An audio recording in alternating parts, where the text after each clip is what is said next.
My brother hid my success to stay the golden son. Then at his engagement dinner, his fiancée blew up the lie my family told for a decade. When my sister decided I wasn't worthy of a spot on her wedding guest list, I didn't sit around feeling sorry for myself. I packed a bag and booked a damn vacation. While they were off getting hitched, my phone started blowing up, call after call, message after message, from the entire family scrambling to track me down. My mom tried to play it off like it was nothing. "You're making this a bigger deal than it is," she said. "It's just a wedding." But it wasn't just a wedding. It was my sister's wedding. And I wasn't invited. Instead of getting a formal invite, what I got was a text message, sent days after I'd already disappeared off the radar. I must have read it 5 times, and it stung a little more every single time. "Hey, just wanted to let you know the guest list is finalized, and we had to make some tough calls. Hope you understand. Love you." Tough calls? Seriously? Like I was some distant cousin they barely remembered, not the guy who'd been there for her through everything. I wasn't some forgotten relative. I was her brother, her actual brother. The same one who always showed up when she needed help, cried her eyes out over a breakup, or called in a panic at 2 a.m. I just sat there staring at that message, feeling this cold wave of disbelief wash over me. For a second, I even chuckled to myself, thinking it had to be a mistake. So I called my mom, figuring there had to be some explanation. Something. She picked up right away, sounding all cheery, like nothing was wrong. "Hey, sweetie! What's up?" I didn't have time for chit-chat. "Let's cut to it," I said, keeping my voice steady. "Sophie just texted me. Says the guest list is full, and I didn't make the cut." There was this pause, long enough for me to know she had no good excuse. Then came the sigh. "Oh, honey, don't blow this out of proportion. It's just a wedding." Just a wedding. That phrase hit me like lighter fluid on a fire. "You serious right now?" I asked, calm but sharp. "Linda, I'm her brother. How in the world does it make sense that I didn't get an invite to my own sister's wedding?" She made this little sound, like I was a kid making a fuss. "It's nothing personal, sweetheart. They just had to trim the list." "Trim the list? Really?" I cut her off. "Because I just saw Sophie's Instagram. She's got 150 guests showing up." Another pause. Then a laugh, awkward and forced. "Well, you know how these things go. Weddings are pricey. Maybe they figured you wouldn't care about missing this one." That hit me right in the gut. "Wouldn't care?" I repeated. "I've helped Sophie move, twice. I paid half her rent when she lost her job. I stayed up all night talking her through that awful breakup. But when her big day rolls around, I don't even get a seat." "Oh, don't be dramatic," she sighed. "It's just one day." "One day," I echoed, laughing, but not the good kind. It was the kind of laugh that cuts. I already saw how this was going to go. I'd get mad, she'd shrug it off, and Sophie might send some lazy apology later, expecting me to brush it under the rug like I always did. But not this time. Something inside me just snapped. If I wasn't important enough to be included, then I wasn't about to magically show up when it was convenient for them. I ended the call without another word and stared down at my phone, my mind made up. If I wasn't going to that wedding, then I'd go somewhere even better. And the more I sat with it, the more I realized this wasn't just about the wedding. This was a pattern. Sophie had skipped my birthday more than once. She only reached out when she needed something. And Mom? She always expected me to be the forgiving one. Sophie, on the other hand, got a free pass every time. But this was on another level. I wasn't going to sit home, stewing in their selfishness while they played picture perfect family without me. If they didn't think I mattered, then they could figure things out on their own. I opened my laptop and started looking at flights. If Sophie got her dream day, then I'd take a dream week. In less than an hour, I had everything booked, a full luxury escape to a 5-star resort in the Caribbean. Ocean view suite, spa treatments, private beach, the whole package. I used to think trips like that were over the top. Too much. But not now. This wasn't about pampering myself, it was about making a statement. By the time the wedding weekend came around, I was already in the sky, stretched out in first class with champagne in hand and zero regrets. I snapped a photo, feet up, glass raised, and posted it with the caption, "Didn't make the guest list, but pretty sure I'll survive." The reactions came fast. Some cousins replied with laughing emojis. My aunt, she's the only one with any sense, commented, "Proud of you. Should have tagged me along." But the highlight? My mom's freakout. She spammed me with 3 back-to-back texts. "Linda, where are you? Linda, are you seriously skipping Sophie's wedding over this? Linda, you're being so selfish." Selfish? Lady, I was just getting started. So I sent her one more photo, from my beach chair. Blue ocean. White sand. Palm trees swaying in the breeze. Then I turned my phone off. No more guilt. No more drama. Not this time. For once, I wasn't sacrificing my peace just to keep the family happy. I was finally putting myself first. And let me tell you, it felt amazing. By the time I touched down in paradise, whatever doubt I had was gone like smoke in the wind. The moment I stepped out of the airport, that warm ocean air hit me, laced with salt and the sweet scent of tropical flowers. A sleek black SUV was parked out front, driver waiting with chilled towels and cold bottled water in the back. Now this was better than any wedding. As we cruised along the coastline, I looked out the window, thinking about the choice I made. And for the first time in a long while, it felt like I did something completely, unapologetically right. Back home, they were probably scrambling with wedding chaos. My mom, no doubt, making excuses for why I wasn't there. Sophie, wrapped up in her bridesmaid bubble, probably hadn't thought about me once. But here? In this place? I wasn't some last-minute omission. Here, I finally mattered. That resort looked like something out of a fantasy, like a backdrop from a travel magazine that somehow came to life. The moment I walked into the lobby, I was greeted by towering palm trees and a breezy, open layout that let the salty ocean air drift right through. Before I even reached the check-in desk, someone handed me a cocktail like I was royalty. And the room? Man, it was unreal. Massive windows stretched from the floor all the way up to the ceiling, giving me a full view of the ocean. There was a private balcony, and the king-size bed looked like it belonged in a luxury catalog. I tossed my bag onto a chair and walked out to the balcony, just taking a moment to let it all sink in. Naturally, I snapped a picture of that killer view. The caption I slapped on it? When one door slams shut, sometimes another opens, preferably into a beachfront suite with endless margaritas. Yeah, I knew that would rattle my family a bit. And to be honest, that was the point. I wanted them to feel even a fraction of the sting I'd felt when they left me out. And that was only day one. My first full day in this tropical heaven? Pure bliss. I started it off with room service, thick golden pancakes, a colorful mix of fresh island fruit, and a cup of coffee so smooth it put every cafe back home to shame. The rest of the day? It was like a dream.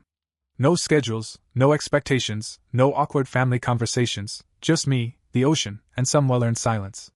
That afternoon, I was stretched out on a lounger by the infinity pool, martini in hand, watching the waves tumble in slow motion. Every now and then, I'd glance at my phone, not to check in, but to soak up the reactions to the vacation shots I'd been posting. And man, the comments were priceless. Blake shot me a message. "Bro, where even are you?" And Karen chimed in. "Okay, now you're just showing off." Some old college buddy I hadn't heard from in years wrote, "Dude, next time I'm coming with." But then came the real kicker, a notification that stopped me cold. Sophie had viewed my story. Well, look who's paying attention now. I could practically picture her scrolling through Instagram in some fancy bridal suite, sipping discount champagne while I was out here living my best life. I raised my glass and chuckled to myself. Hope your big day's everything you imagined, sis. But then, as the sun dipped lower and the sky started turning orange and purple, things took a sudden turn. My phone started going crazy, buzz after buzz. At first, I thought it was just more comments or likes. But then I saw the names lighting up my screen: Linda, Sophie, Tyler, Uncle Dave. Message after message. Calls piling up one after another. I frowned, unlocked the phone, and scrolled through the chaos. First message? From Mom. "Call me. It's an emergency." An emergency? Come on. Was this just her way of trying to guilt-trip me back into the fold? Then Tyler's message popped up.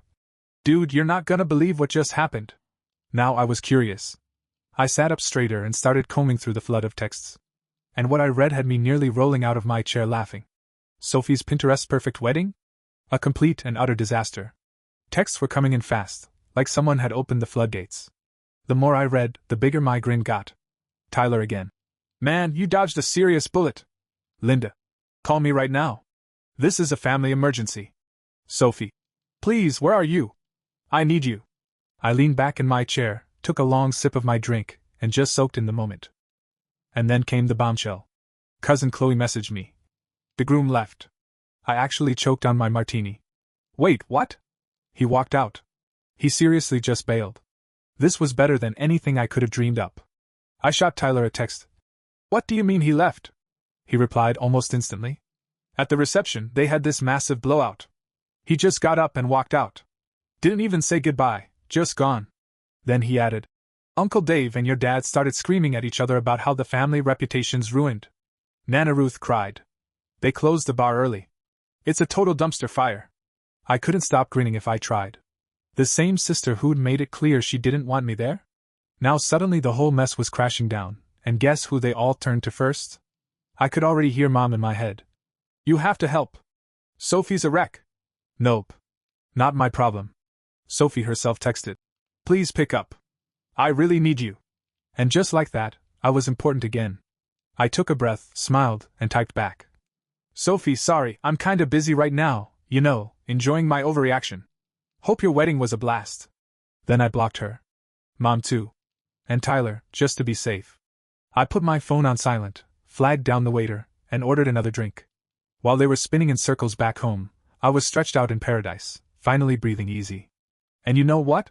I didn't feel even a little bit guilty. The next morning, I woke up to the sound of waves rolling in, the air thick with the scent of sea salt and blooming tropical flowers drifting through the balcony doors. I stretched, let out a deep yawn, and for a minute, I forgot all about the chaos happening back home. Everything was still and peaceful. Then I picked up my phone. Even with half the family blocked, I still had over 20 missed calls, all from numbers I didn't recognize. They were trying anything to get through to me. Curiosity got the better of me, and I played the first voicemail. Mom, sounding panicked and harsh. I don't know what stunt you think you're pulling, but now's not the time for your games. Sophie's heartbroken. This family needs to come together. Click. Deleted. Next up, Sophie. Her voice was shaky. I'm crying. I don't get it. You're my brother. I need you. Please just call me. Delete. Then came a gem from Tyler, whispering like he was hiding in a closet. Dude, Linda and Aunt Karen are planning to show up at your place when you get back. Also, Nana Ruth won't stop asking why you weren't there. It's actually hilarious. That one? Oh yeah, I kept that one. I tossed my phone onto the bed and stepped out onto the balcony again. The sun had just begun to paint the sky in soft gold and pink. I stepped out onto the balcony, took a deep breath, and let the warm, salty air fill my lungs. It was like breathing in freedom. Back home? They were probably knee-deep in chaos, trying to patch things up, pointing fingers, and pretending like none of it was their fault. Me? I was lounging in a plush bathrobe, sipping a hot espresso, and quietly toasting the best damn decision I'd ever made. Now they knew exactly how it felt, being brushed aside, ignored, treated like an afterthought. Tossed away like you didn't matter. Unwanted. And honestly, there was something poetic about that. A little twisted justice, maybe. But I wasn't finished yet. I grabbed my phone, aimed it at my breakfast spread, stacked pancakes so fluffy they looked fake, a rainbow of fresh tropical fruit, and a mimosa that could have passed for liquid sunshine, and snapped a photo. I captioned it with just the right amount of bite. Starting the day stress-free. Hope everything's nice and calm back home. Then, just for fun, I checked my blocked messages. The screen lit up with a wall of missed calls like a haunted phone book. I let out a short laugh, flagged down the waiter, and ordered another mimosa. Calling them back? Not a chance. They'd made their mess, they could be the ones to mop it up. I was on vacation, remember? Sometime around noon, I was sprawled under the shade of a cabana, drink in hand with one of those little umbrellas sticking out, when my phone buzzed again. I almost ignored it, but the name on the screen caught my attention. Chloe. If there was anyone in the family with an ounce of common sense, it was her. So when I saw her message, ***, I know you're pissed, rightfully so, but you need to hear what happened after the wedding. Call me. You're gonna love this. ***, well, I couldn't resist. Curiosity won. I tapped her name and hit call. She picked up on the first ring, practically bursting. Oh my god, you actually called! I chuckled. Figured I could handle some light entertainment. I've got the ocean in front of me and a cold drink in my hand, so yeah, hit me. She didn't skip a beat. Okay, so, after the groom stormed out? Sophie lost it. I'm not talking a few tears and a sad little speech, I'm talking full-on meltdown. Screaming, sobbing, chucking flower arrangements at her bridesmaids like some kind of rom-com gone feral. I laughed. Damn. Sounds like I missed one hell of a show. Oh, it gets better, she said, practically breathless. So people are running around trying to calm her down, and Linda, your mom, overhears Aunt Karen say, this never would have happened if he had been here. Meaning you? I blinked. Wait, what? Yep. According to her, you're the only one who can talk Sophie off a ledge. Apparently if you'd shown up, you could have stopped the groom from walking out. Or maybe just glued the whole disaster back together somehow. Basically, they're blaming you. I laughed so hard I had to wipe my eyes. So let me get this straight, I said. I wasn't good enough to be invited, but I'm still supposed to save the wedding? That's rich. Chloe was cracking up. It gets even juicier. Your mom told Karen she was being ridiculous, and they got into this screaming match. Then Nana Ruth stands up in front of everyone and says, and I quote, "This wedding is cursed because Sophie disrespected the universe by not inviting her own brother." I nearly spit out my drink. She actually said that? Word for word. Chloe said, laughing so hard I could barely make her out. If you treated your family better, you wouldn't be sitting there in your wedding dress all alone. I had to set my glass down before I dropped it. That's beautiful, I said, grinning from ear to ear. Oh, and your mom tried to reach out to the groom's family to patch things up. His mom straight up looked her in the eye and said, "This isn't our problem anymore." I wheezed. Okay, that's the cherry on top. So, where's Sophie now? I asked, trying to catch my breath. Still crying, last I heard, Chloe said, blaming everyone but herself. Word is she's already trying to slap together some kind of Plan B wedding, but honestly, she's toast. I gave a slow nod and smiled. You want to know the best part? What's that? She asked. I took another long sip of my drink, leaned back, and said, I don't care. Chloe broke out in laughter. Honestly? I don't blame you. I figured you'd appreciate knowing that karma handled it. I really do, I said. Thanks for the scoop. Anytime. And seriously, enjoy the rest of your trip. You did the right thing. After we hung up, I just sat there for a while, soaking it all in. Not just the sun or the ocean, but the feeling. That weight I'd been carrying around for years? Gone. They got the wedding they wanted, one without me, and look how that turned out. I raised my glass. To the best damn choice I've ever made. Then I shut off my phone again and let the warm breeze carry off whatever bitterness was left. The rest of the day? I didn't touch my phone once. Instead, I booked a sunset cruise. Picture this, sailing along the coast, a world-class dinner on deck, and a view so stunning it made you forget anything ugly ever happened. Meanwhile, back home, they were probably still digging through the wreckage of that cursed wedding. Me? I was cutting into the best steak I'd ever tasted. At one point, I wondered if I should maybe feel sorry for Sophie. But then I remembered how easily she'd erased me from her big day. Yeah, no. I took another sip of red wine, grabbed one last photo of the view, and posted it with a caption that said everything I needed to say. No regrets. Then I powered my phone down. Let them sit with their mess. I wasn't their fixer anymore. The next morning, I woke up feeling lighter than I had in, hell, maybe years. No expectations, no demands, no guilt tying me to someone else's disaster. Just me. The waves. And a whole day with nothing to do but breathe. I stretched, ordered room service, and, against my better judgment, flipped my phone back on. Big mistake. The second it powered up, the flood came rushing in. From Linda.